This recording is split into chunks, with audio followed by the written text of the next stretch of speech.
I never imagined that opening my front door to a sweet-faced stranger would be the biggest ghalti of my life. She stood there on my porch, holding a modest suitcase, promising to love my grandbabies like her own. I didn't know she shared my blood. I didn't know the dark raws my beloved parents took to their graves. I just thought she was Clara, the perfect, humble nanny. But Clara was an azab sent straight from our forgotten past, and she had stepped into my home with one singular goal: to burn my family to the ground. My name is Eleanor. At 68 years old, you like to think you know your Khandan. You believe the hardest chapters of your life are safely closed, tucked away in dusty photo albums on the top shelf. My husband Richard and I had built a wonderfully boursocoon life. We worked hard, retired comfortably, and our greatest joy was our daughter, Sarah. When Sarah recently gave birth to twins, she was overwhelmed. The sleepless nights and postpartum struggles were breaking her spirit. She desperately needed help, and as a fiercely protective mother, I insisted we hire a live-in nanny to support her. When Clara arrived, she felt like a genuine dua answered from above. She was in her early 60s, with gentle, weathered hands, a quiet, unassuming smile, and an uncanny, almost magical ability to soothe the crying babies. Sarah instantly adored her. Richard thought she was wonderfully polite and respectful of our space. But right from the very beginning, I felt a strange, creeping bitchini around her. It wasn't anything obvious at first. It was just a heavy feeling in the air. It was the way she looked at our family portraits in the hallway. I would catch her lingering near the old black and white pictures of my parents, her expression entirely unreadable, her jaw tight. We welcomed her with open arms, completely blind to the threat. We gave her the beautiful guest room downstairs, shared our daily khana with her at the family table, and trusted her with the most precious, fragile things in our entire world. For a few weeks, everything seemed perfect. Sarah was finally sleeping through the night, Richard was relaxed and happy, but then I started noticing small, deeply unsettling things. A piece of my mother's vintage jewelry went missing from my vanity, only to reappear days later in a completely different drawer. A delicate family heirloom on the mantel was subtly shifted, almost as if it had been handled roughly. One rainy evening, I walked softly into the nursery to check on the twins and found Clara sitting in the rocking chair, staring out the window and humming a lullaby. The blood ran cold in my veins. It wasn't just any nursery rhyme. It was the exact, highly specific geet my mother used to sing to me when I was a little girl. It was a very old tune from our small hometown, a melody that absolutely no one outside our immediate family knew. When I confronted her about it, asking where she had heard that tune, she didn't flinch. She just turned slowly, her eyes flat and cold. "It's a very small dunya, Eleanor," she whispered. "Not Mrs. Vance, Eleanor." The shock began to aggressively poison my mind, keeping me awake at night. I started watching her every move. I saw her lingering near Richard's home office, her ear pressed practically flat against the crack of the heavy oak door. I caught her in the kitchen, asking probing, highly uncomfortable questions about our family's finances, our property deeds, and my parents' old will. She wasn't just making conversation, she was actively gathering malulat, studying the weak points of my family like a starving predator studies its prey. But when I tried to voice my fears, I was shut down. Sarah was so entirely dependent on her help, and Richard gently patted my hand, telling me I was just being an overprotective grandmother, resisting change. He said I was letting my wayam get the best of me. Sitting in my own beautiful home, surrounded by my own family, I had never felt more a Kaylee. Then came the afternoon of the twins' christening. The house was full of guests, beautiful floral arrangements, ronic, and loud laughter. Clara was moving gracefully through the crowded living room, serving champagne, playing the picture of the perfect employee. I needed a moment away from the noise, so I slipped into the quiet back kitchen to fetch some extra napkins. That's when I saw her. Clara was standing by the marble counter, holding a heavy silver picture frame I kept on the desk. It was my favorite photo of me as a young girl, standing proudly between my mother and father. She wasn't just looking at it. She had taken a sharp, serrated paring knife from the block and was violently, obsessively scratching out my mother's face. The harsh scraping sound filled the silent kitchen. I froze, the breath completely leaving my lungs. "Clara!" I gasped, my voice trembling. She stopped. The knife hovered over the glass. Slowly, she turned around to face me. The sweet, gentle nanny act melted in an instant. The face staring back at me was contorted with decades of raw, boiling nufret. And in that terrifying, agonizing moment, looking deep into her eyes under the harsh kitchen lights, I saw something I hadn't noticed before. I saw my late father's exact striking shade of ice blue. "You had the perfect golden life, didn't you, Eleanor?" she hissed, the blade still clutched tightly in her fist. "But did they ever tell you whose bones they stepped on to build it?" The air in the kitchen vanished. Clara stood there, the sharp, serrated knife gripped tightly in her fist, her eyes locked onto mine. Those were my father's eyes, ice cold, unyielding, and completely out of place on the face of a stranger. My mind scrambled, trying to process the impossibility of her words, whose bones they stepped on. Before I could even find the breath to scream, the heavy wooden swinging door of the kitchen pushed open. It was Richard. Instantly, the terrifying, venomous stranger vanished. Clara dropped the knife into the stainless steel sink with a loud clatter. She gasped, taking a dramatic, staggering step back, clutching her chest as if she were a terrified victim and I was the aggressor. "Eleanor, what on earth is going on?" Richard asked, his brow furrowed as his gaze darted between us. I pointed a violently shaking finger at Clara. "She was destroying my mother's picture. Richard, look at the frame. Look at what she did." But when Richard walked over, Clara had already flipped the silver frame face down on the counter. She looked up at my husband with wide, tear-brimming eyes. "Mr. Vance, I was just trying to polish the silver frames for the party. Mrs. Vance came in and started shouting at me. I think she's confused again." Confused again? The words hit me like a physical blow. What did she mean, again? Richard's face softened, but not toward me. He looked at me with a sickening mixture of pity and utter exhaustion. "Ellie, sweetheart, we talked about this. The stress of the babies, the party, the lack of sleep." "I am not stressed," I shrieked, the raw panic making my voice shrill and hysterical.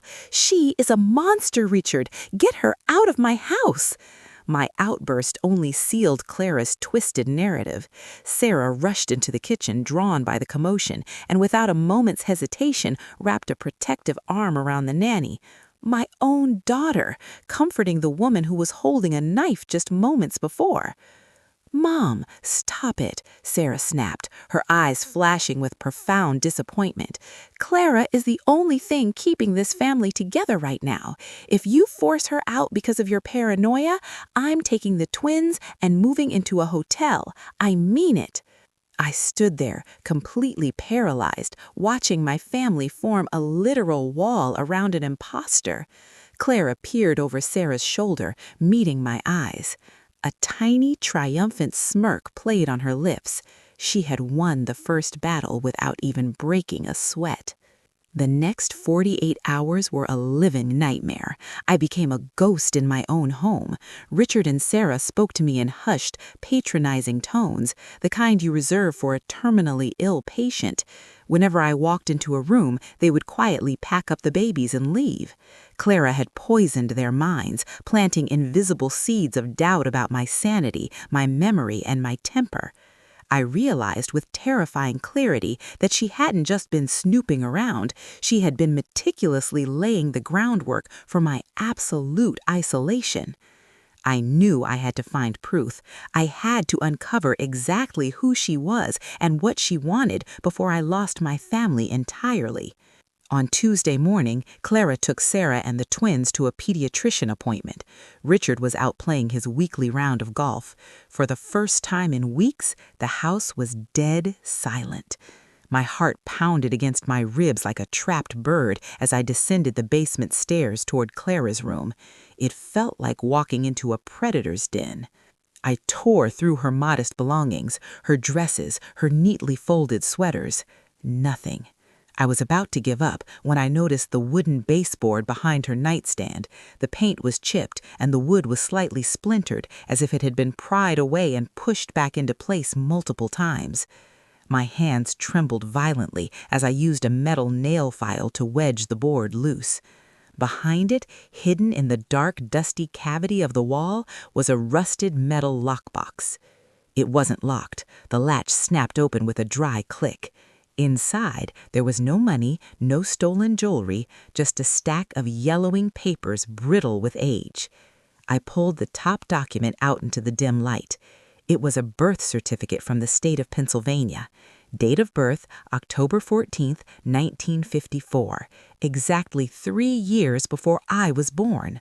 Mother, Margaret Evelyn Vance. Father, Arthur William Vance. Name of the child, Clara Jane Vance. I stopped breathing. The basement walls seemed to violently close in on me. My parents, my perfect, adoring, high society parents who had built an impeccable reputation on flawless morals and community standing. Underneath the birth certificate was a letter. The handwriting belonged to my mother, elegant and sweeping, instantly recognizable. It was dated just 1 week after Clara's birth. Arthur, it is done. The orphanage in St. Jude's has agreed to take her. We simply cannot keep a child born with such physical imperfections, not before your promotion, not before we've established our standing in the community. She will be a stain on the family name. The doctors say she will always walk with a slight limp. We will try again, Arthur. We will have a perfect, beautiful child to present to the world. Clara will be a forgotten chapter. A forgotten chapter, a discarded human life. Tears of horror and deep, suffocating shame spilled down my cheeks. My entire existence, my incredibly privileged childhood, my inheritance, it was all built on the agonizing abandonment of a little girl who hadn't been perfect enough for my parents' vanity. Heartbreaking, isn't it? I spun around. Clara was standing in the doorway. She had come back early. Her eyes were devoid of any human warmth. She slowly stepped into the room, locking the heavy basement door behind her with a sickening click. The silence in the room became deafening. Do you know what St. Jude's was like in the 1960s? Clara's voice was remarkably calm, though her fists were clenched so tightly her knuckles were white. It was a slaughterhouse for children's souls. We were starved, beaten, locked in freezing closets for days. I grew up wearing rags, dragging my bad leg, while you, the perfect child, were paraded around pristine country clubs in velvet dresses. Clara, I didn't know, I choked out, backing away until my spine hit the cold concrete wall. I swear to you on my life, I never knew. Ignorance is not innocence, she suddenly roared, slamming her hand against the dresser. The sheer explosive force of her rage made me flinch. They threw me away like actual garbage so they could play house with you. They died peacefully in their sleep. They escaped my wrath. But you, Eleanor, you are the breathing embodiment of everything they stole from me. She took a deliberate step closer, her voice dropping back to a lethal, razor-sharp whisper. I didn't just come here to scare you. I came here to take everything you love, just like they took everything from me. I'm going to dismantle your life piece by piece until you are as alone and unloved as I was in that dark cellar." "You can't," I whispered, clutching my mother's letter to my chest. "Richard and Sarah will listen to me when I show them this. They will see the truth." Clara let out a chilling, hollow laugh that echoed off the basement walls. She reached into her cardigan pocket, pulled out a small amber prescription bottle, and tossed it onto the bed. It had my name on the label. "What is that?" I asked, my voice shaking uncontrollably. "Your new medication," Clara smiled, a deeply predatory gleam in her eyes. "The vitamin Sarah asked me to pick up for you from the pharmacy. But don't worry, I swapped the pills. You've been taking heavy sedatives and antipsychotics for the past 5 days, Eleanor. That's why you've been so erratic. That's why your own husband thinks you're completely losing your mind." She stepped out of the way, gesturing dramatically toward the stairs. "Go ahead, run upstairs, show them the papers, scream about a grand conspiracy. Let's see who they believe, the reliable, loving nanny or the crazed, heavily medicated woman who just broke into my bedroom." I stared at the amber plastic bottle lying on the bedspread, its white label mocking me. The sudden, terrifying realization washed over me like a bucket of ice water. The heavy, unnatural afternoon naps I couldn't fight off, the foggy, fragmented memory, the way my tongue felt thick and clumsy whenever I tried to argue with Richard over dinner. It wasn't the exhaustion of being a new grandmother. It wasn't stress. It was poison. My own flesh and blood had been quietly, methodically dosing me in my own home. I shoved past Clara, moving entirely on raw maternal instinct and sheer adrenaline. I snatched the birth certificate and my mother's cruel, condemning letter from the bed, clutching them so tightly in my fist that the old paper crinkled. I stumbled up the basement stairs, my breath tearing painfully through my throat. I had to reach Richard. I had to show him the absolute, undeniable proof before Clara could spin another sickening web of lies. I burst into the bright, sunlit living room. Richard had just returned from the golf course, sitting in his armchair and unlacing his white leather shoes. Sarah was on the thick woven rug, gently bottle-feeding the twins. They both looked up, violently startled by my wild, breathless, and disheveled appearance. "Richard! Sarah! Look at this!" I screamed, waving the brittle, yellowed papers frantically in the air. "She's not a nanny. She's my sister. My parents threw her away because she was disabled. She came here to destroy us. Look at the signature. Look at the date. She's been poisoning me." Richard slowly stood up, the easy weekend smile instantly draining from his face. He cautiously reached out and took the papers from my trembling hands, unfolding them. He adjusted his reading glasses. The silence in the living room was agonizing. The only sound was the soft, rhythmic suckling of the babies.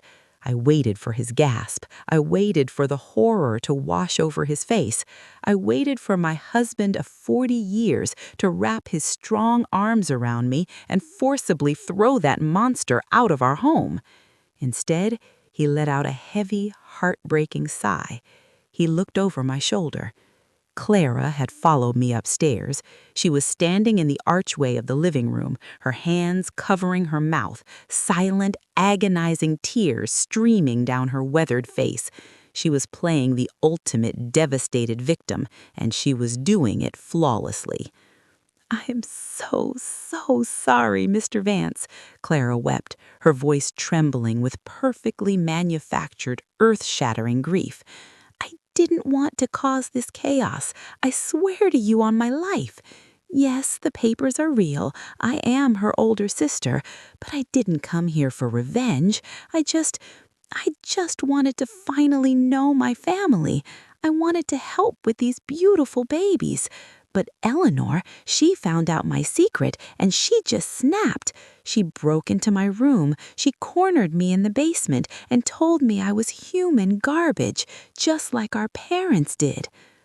Liar! I shrieked, my voice cracking, lunging dangerously toward her.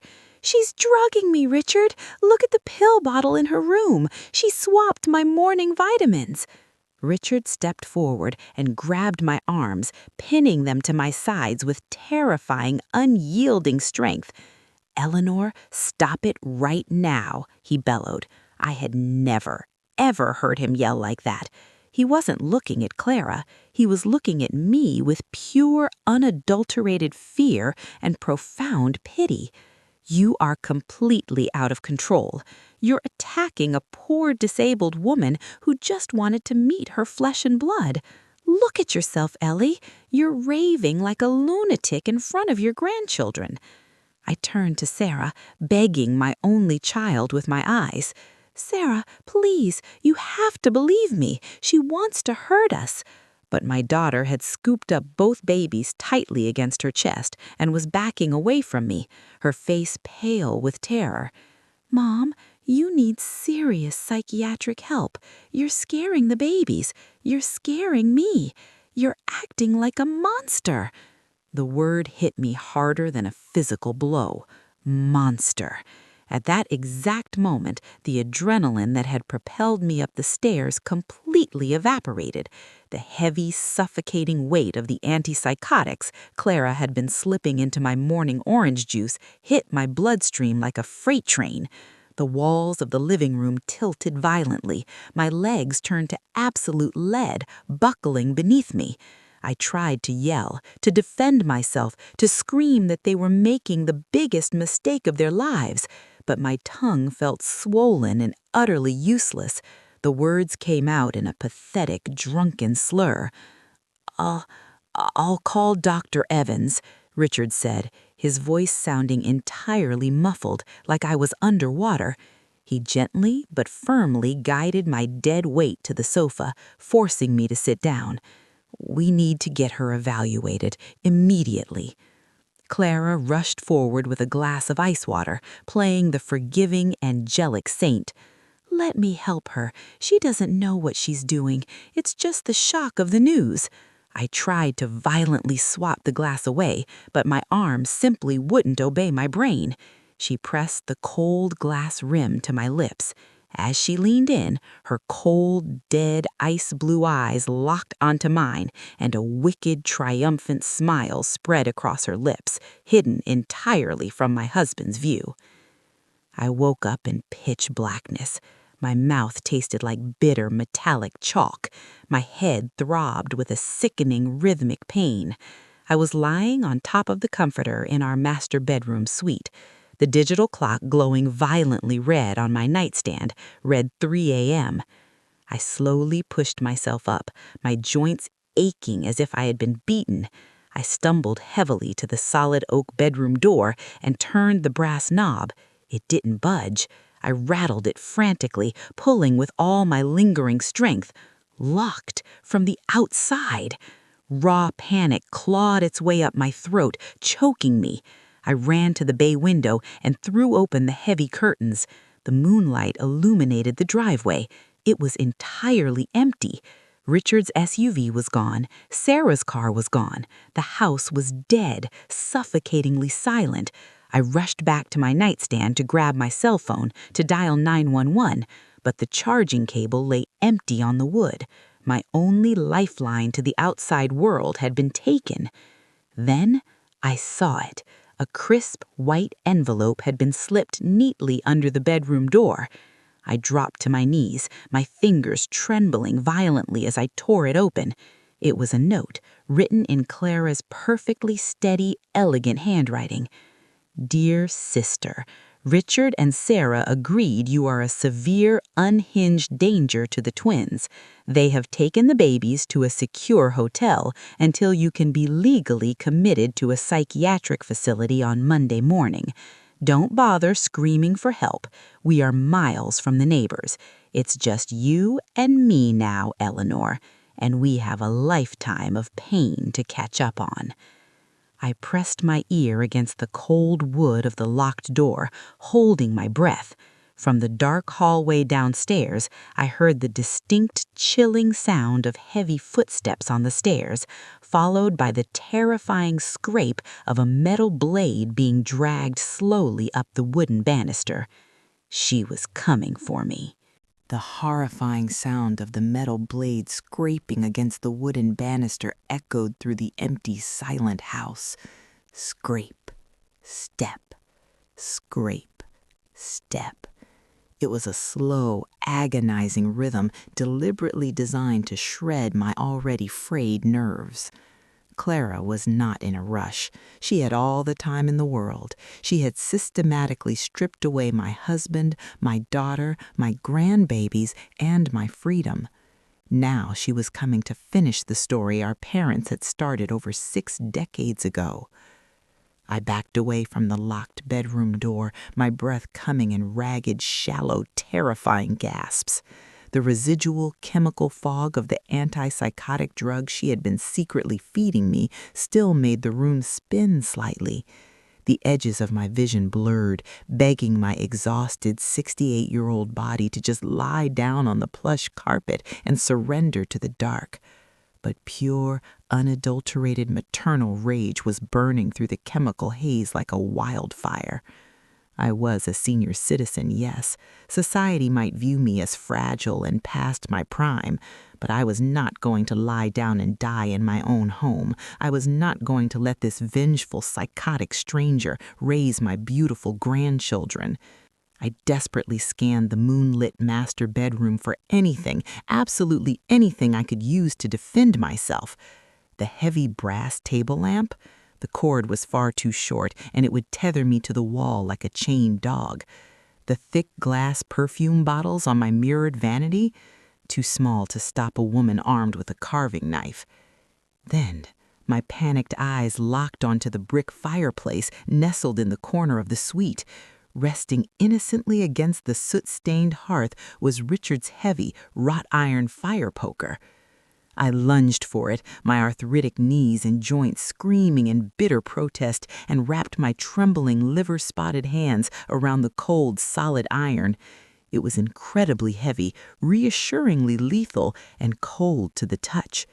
I gripped it so tightly my fingers cramped, stepping backward into the darkest, deepest corner of the room.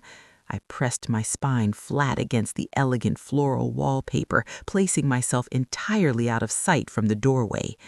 I forced myself to take slow, silent breaths through my nose. The scraping outside finally stopped.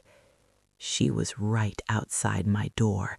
The silence that followed was heavier and more terrifying than the noise. I could hear her breathing through the thin gap beneath the heavy oak wood, shallow, excited, raspy breaths of a predator cornering its prey. "Eleanor?" Clara groaned softly through the wood. Her voice was dripping with a sickening, honey-sweet mock sympathy that made my skin violently crawl. "Are you awake in there, little sister? Are you frightened? Good. You should be. You've lived 68 years wrapped in a warm cocoon of absolute delusion." I bit my bottom lip so hard the metallic taste of copper flooded my mouth, forcing myself to remain absolutely, rigidly silent. "You know, the easiest part of this entire grand plan wasn't forging my glowing nanny references. It wasn't hiding my limp. It wasn't even swapping your daily vitamins for heavy sedatives. Do you want to know what the absolute easiest part was, Eleanor? It was convincing your loving, devoted husband of 40 years that you were completely losing your mind." She let out a low, cruel, rumbling chuckle that made my stomach aggressively churn. "Do you know how easy it is to erase an older woman, Eleanor?"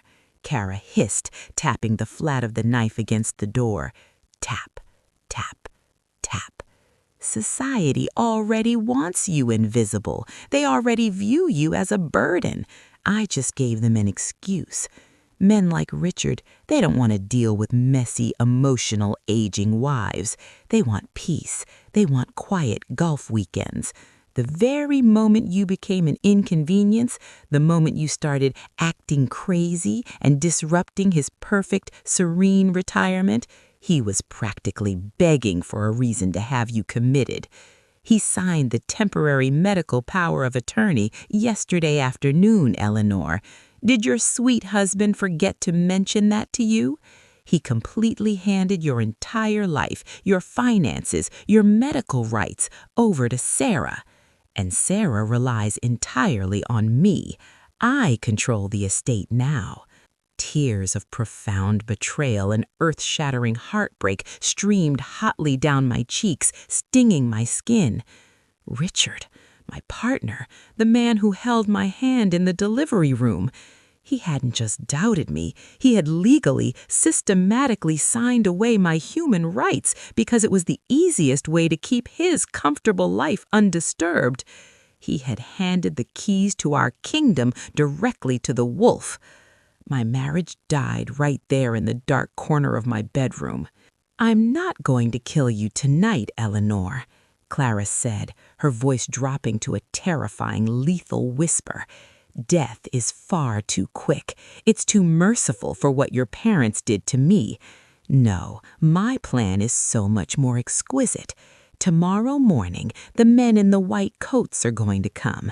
They're going to drag you out of this beautiful $1,000,000 house, kicking and screaming in a canvas jacket. You will spend the rest of your miserable, pathetic life locked in a sterile white room, heavily medicated, staring at a padded wall, completely forgotten by the world." I tightened my grip of the iron poker until my knuckles turned a bruised, ghostly white. "And while you rot in that asylum," Clara whispered, viciously twisting the emotional knife, "I will be here.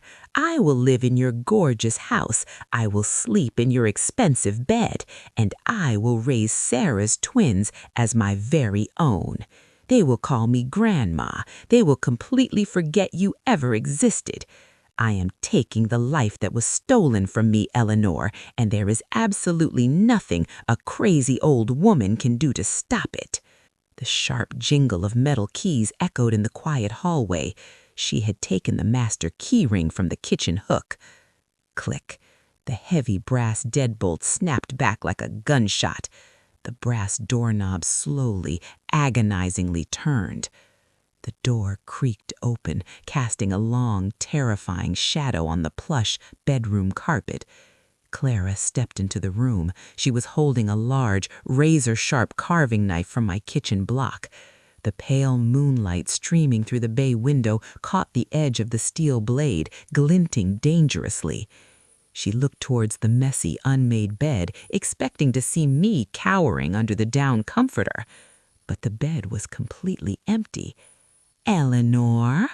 Clara mocked, a hint of confusion entering her voice as she stepped further into the room. Come out, wherever you are." She took one arrogant step past the heavy oak armoire, exposing her right side to my dark corner. That was my only chance. It was now or never.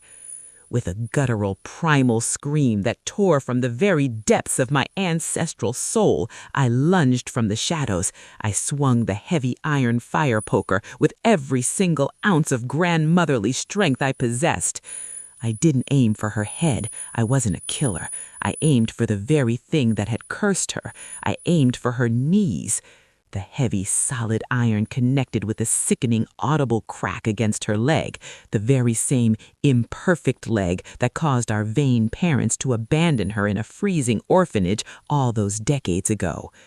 Clara shrieked in absolute blinding agony, a sound so incredibly loud and horrific it vibrated against the glass windows. The heavy carving knife flew out of her hand, skittering uselessly across the polished hardwood floor and sliding completely out of reach under the bed. She crumpled to the ground like a broken doll, clutching her shattered knee, her face violently contorted in sheer unadulterated fury and excruciating pain. "You stupid, pathetic old woman," she spat, her eyes wild with feral, animalistic rage as she desperately clawed at the carpet, trying to drag her broken body towards the knife. I didn't wait to watch her recover. I dropped the fire poker with a heavy thud and bolted out the bedroom door, slamming it violently shut behind me. My hands fumbled frantically in the dark hallway, and by some absolute miracle, I managed to twist the exterior hallway lock, trapping her inside my bedroom. I could hear her screaming like a banshee, violently pounding her fists against the solid wood from the inside. "You will kill me, Eleanor. I will tear this family apart. You can't run from me." I stumbled blindly down the dark, sweeping, curved staircase, my heart hammering violently against my ribcage, my breath burning in my throat. I needed to call the police immediately. I needed to get to a phone and scream for help. I rushed frantically into Richard's ground floor study and grabbed the heavy vintage landline from his mahogany desk. I slammed the plastic receiver to my ear, my fingers hovering over the dial pad. Dead air. No comforting hum, no dial tone. She had systematically cut the exterior telephone lines before coming upstairs. I threw the useless plastic phone to the floor in despair. My cell phone had gone. The heavy, polished brass deadbolt of the front door slid into place with a sharp, definitive clack just a microsecond before the heavy iron knocker rattled against the wood. I stood paralyzed in the dark, freezing foyer, my chest heaving, the icy night air seeping relentlessly through the microscopic gaps in the doorframe. Through the ornate frosted glass panes, I could see the distorted, looming silhouettes of the two massive men in dark clinical scrubs. They weren't police officers coming to help. They weren't paramedics coming to heal. They were brute muscle, hired quietly and efficiently with my own husband's money, sent to legally erase me from the face of the earth. One of them raised a heavy, leather-gloved fist and slammed it violently against the solid mahogany. The entire doorframe shook with terrifying force. "Mrs. Vance?" A deep, gruff, thoroughly, entirely unsympathetic voice called out from my porch. It wasn't a medical request, it was a hunter's threat. "Open the door right now. Your husband sent us to help you. We can do this the easy way, or we can break the glass and do it the hard way." Directly above me, the terrifying, explosive sound of splintering wood echoed through the cavernous house. Clara had finally broken through the master bedroom door. I heard a heavy, agonizing thud against the hardwood floor, followed by a sickeningly triumphant, breathless laugh that made my blood run absolutely cold. "I'm coming for you, Eleanor," Clara's voice screamed down the sweeping, curved staircase, her tone completely stripped of any human sanity. I heard the dragging, rhythmic scrape of her shattered knee against the polished wooden steps. She was severely injured, her bone likely fractured by my desperate swing of the fire poker, but she was entirely, miraculously fueled by 60 continuous years of boiling, venomous hatred. Pain meant absolutely nothing to her anymore.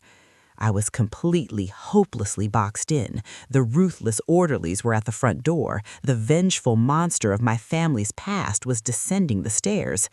Survival. That was the only single word screaming violently in my brain.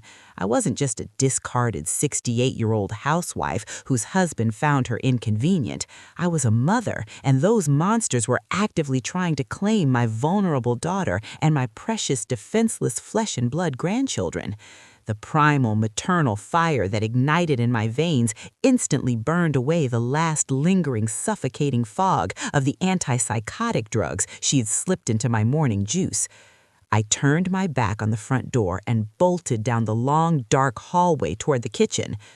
"She's moving to the back of the house," one of the men outside shouted. I heard their heavy, tactical boots crunching rapidly across the gravel driveway, aggressively circling the perimeter of the sprawling property.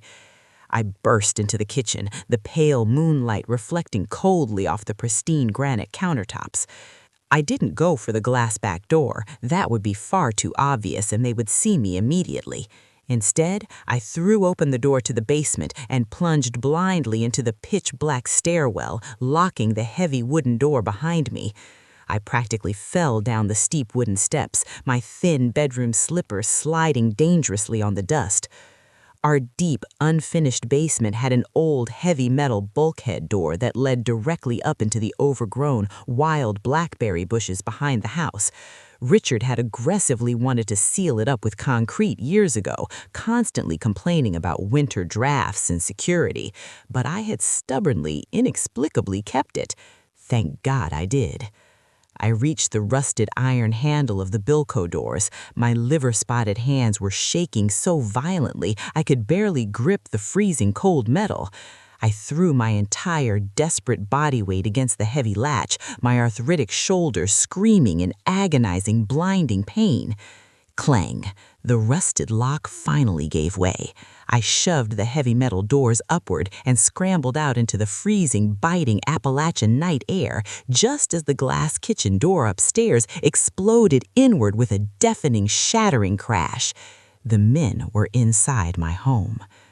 I didn't dare look back. I threw my frail body directly into the dense, unforgiving, thorny brush of the deep woods behind our property. The sharp, cruel briars violently tore through my thin silk nightgown, mercilessly slicing into the soft flesh of my arms and bare legs. But the adrenaline masking my pain was absolute. The icy, unforgiving mud soaked instantly through my slippers. I forced myself to run faster and harder than I had in 30 agonizing years, using the dense, terrifying darkness of the tree line as my only shield. Behind me, the brilliant security lights of my beautiful, perfectly curated home flicked on one by one, illuminating the manicured lawn in a harsh, exposing glare. I saw the thick beams of heavy tactical flashlights sweeping wildly, frantically across the backyard. "Check the tree line. An old woman in a nightgown couldn't have gone far in this mud," a gruff voice echoed sharply through the freezing air. I pressed my back desperately against the rough, freezing bark of a massive oak tree, clamping both of my muddy hands over my own mouth to forcefully muffle my ragged, desperate breathing. My heart was hammering so violently against my fragile ribcage, I was genuinely, profoundly terrified I was going to drop dead of a massive heart attack right there in the dirt. I reached deep into the pocket of my torn, ruined robe. My trembling fingers brushed against the stiff, crinkled edges of the old paper. The birth certificate, my mother's cruel, unforgiving handwritten letter. I still had the absolute, undeniable proof of Clara's true identity.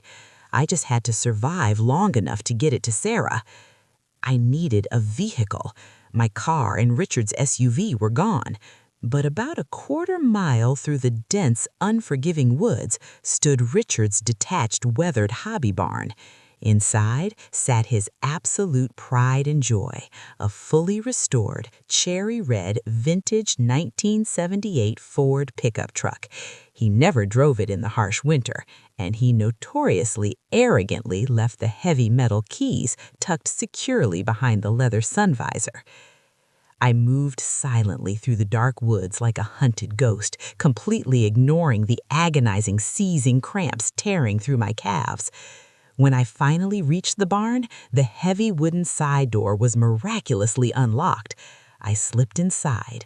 The freezing air smelled deeply of motor oil, old cracked leather, and decades of dust. The massive, imposing silhouette of the heavy truck sat perfectly in the center of the room. I quietly opened the heavy metal driver's door and pulled my aching body up into the seat. It was like sitting inside a meat freezer. I reached above my head with trembling, bloody fingers, flipping down the stiff leather sun visor. A heavy metal key dropped directly into my lap. I let out a choked, breathless sob of pure, unadulterated relief. But just as I pushed the cold key into the ignition, a blinding, brilliant beam of white tactical light slashed violently through the dusty, unwashed barn window. "She's in here, in the barn!" A furious voice yelled from the gravel driveway. Heavy boots pounded aggressively against the frozen ground, rushing straight toward the main barn doors. I didn't dare hesitate for a fraction of a second. I violently twisted the key and stomped my bare, freezing, muddy foot entirely down on the gas pedal. The old, massive V8 engine roared to life with a deafening, explosive thunder that violently shook the wooden barn rafters. I slammed the heavy gear shift into drive and gripped the steering wheel with white-knuckled, terrifying ferocity. I hit the bright headlights, instantly blinding the two massive, imposing orderlies who had just thrown open the barn doors. Their eyes blew wide in sheer, absolute mortal panic as 2 tons of heavy vintage American steel surged violently and unstoppably toward them. They dove frantically and desperately into the freezing mud just as I forcefully smashed through the remaining wooden doors, sending jagged, splintered wood flying aggressively into the dark night air. The truck's heavy tires spun wildly on the wet gravel, completely fishtailing before I managed to forcefully straighten it out. I tore blindly down the long, winding country driveway, leaving my absolute nightmare in the rearview mirror. I was free, I was alive, but I had absolutely nowhere to go, no cellular phone, not a single dollar to my name, and absolutely no idea where my daughter was. Clara had smugly told me Richard moved them to a secure hotel, but she hadn't named it. As I drove wildly down the pitch-black, winding mountain roads, the dusty heater finally blasting aggressively against my freezing, bleeding legs, my mind raced at 1,000,000 miles an hour. How do I find them before Clara calls Richard and spins another devastating, believable lies? Then, a sudden, brilliant spark of modern memory pierced through my sheer panic. The diaper bag. 2 months ago, Sarah, severely sleep-deprived from nursing the twins, kept losing her massive designer diaper bag. To help her, I bought her a small Apple AirTag, synced it to my own digital account, and securely, secretly sewed it directly into the inner lining of the bag so she wouldn't lose it again. Wherever my grandbabies went, that bag went. I just desperately needed a phone. 10 miles down the dark highway. The air in room 412 instantly grew so thick and suffocating that I could barely draw a single breath into my burning lungs. Clara stood in the doorway, leaning heavily on her metal crutch, her shattered knee a bloody, crude testament to my survival. But her weathered face was a masterpiece of manufactured theatrical tragedy. She looked up at Richard with wide, tear-filled eyes, playing the terrified, abused victim flawlessly. The 2 massive orderlies stepped forcefully into the room, their heavy boots sinking into the cheap hotel carpet. One of them unrolled the thick canvas straitjacket, the heavy metal buckles clinking ominously in the quiet room. They didn't see a terrified grandmother fighting for her family's absolute survival. They saw a quick paycheck. They saw a crazy, unhinged old woman who had violently attacked her innocent caregiver and fled into the dark woods. "Mrs. Vance," the taller orderly said, his voice a low, gravelly threat that sent shivers down my spine. "We don't want to hurt you in front of the babies. Just step away from your daughter and put your hands behind your back. It's over." Richard couldn't even look at me. My husband of 40 years, the man who had held my hand during childbirth, who had vowed before God to protect me in sickness and in health, stared firmly at the floor, his jaw tight with shame and profound exhaustion. He had brought the monsters right to our door. He was entirely ready to let them drag me away so he could return to his peaceful, undisturbed retirement. I backed up against the cold hotel wall, my arthritic knees shaking violently. I was fully prepared to fight these massive men to the absolute death. I would bite, I would scratch, I would tear them apart with my bare hands before I let them strap me into that canvas jacket. But I didn't have to. Before the orderly could take another threatening step toward me, Sarah moved. My beautiful, exhausted daughter, who had spent the last month practically catatonic with severe postpartum depression, suddenly stood up to her full height. She stepped directly in front of me, fiercely using her own body as a physical shield between me and the men. If either of you takes one more step toward my mother, I will scream so loud every single person in this hotel will call the police. Sarah hissed, her voice dripping with a fierce, terrifying maternal venom I had never, ever heard from her before. The orderlies paused, glancing uncertainly at Richard. This was absolutely not part of the easy script Clara had given them. "Sarah, sweetheart, please move out of the way," Richard pleaded softly, finally looking up with tired, bloodshot eyes. "Your mother is very sick. She violently attacked Clara with a fire poker last night. She needs professional help. Please, just let them do their job." "She is not sick, Dad. She is poisoned," Sarah screamed, the raw, echoing emotion shaking the hotel walls. Sarah reached into her pocket and pulled out the brittle yellow documents I had shoved through the door just moments ago.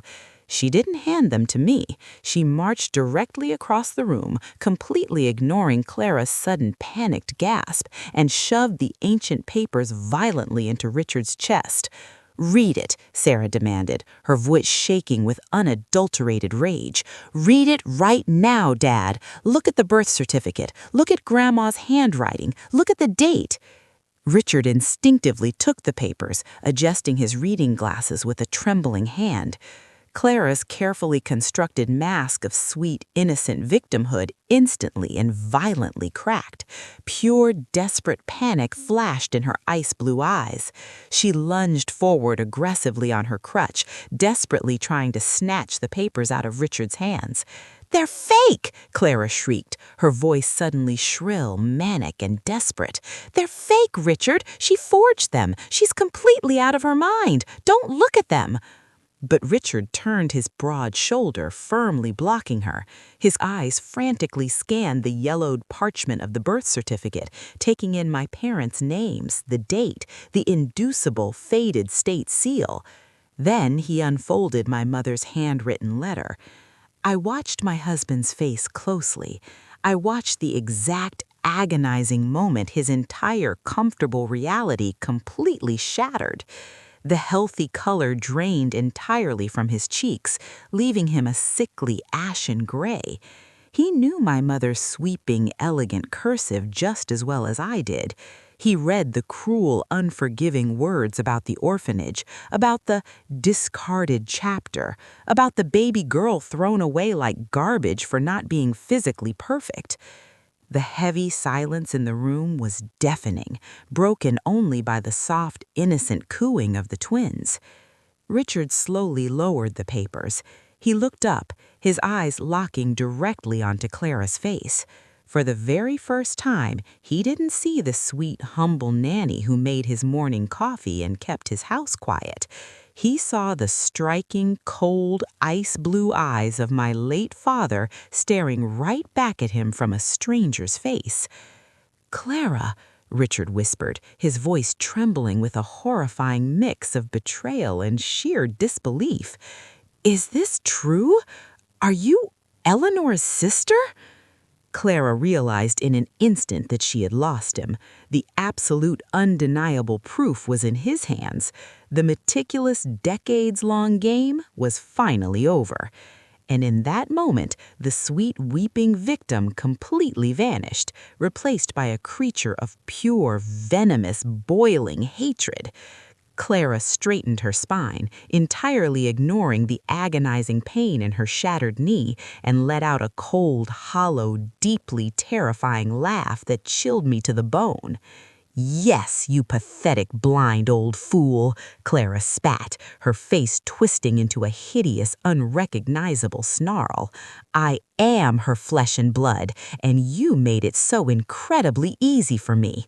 You were so eager to get rid of your own wife the second she became inconvenient for you. You didn't even ask questions. You just handed me the keys to your entire life because you're a weak, selfish coward." Richard physically recoiled, as if he had been brutally struck across the face. Clara turned her manic, burning eyes to me. I poisoned your food, Eleanor. I watched you lose your mind. I slept in your house while you rotted from the inside out.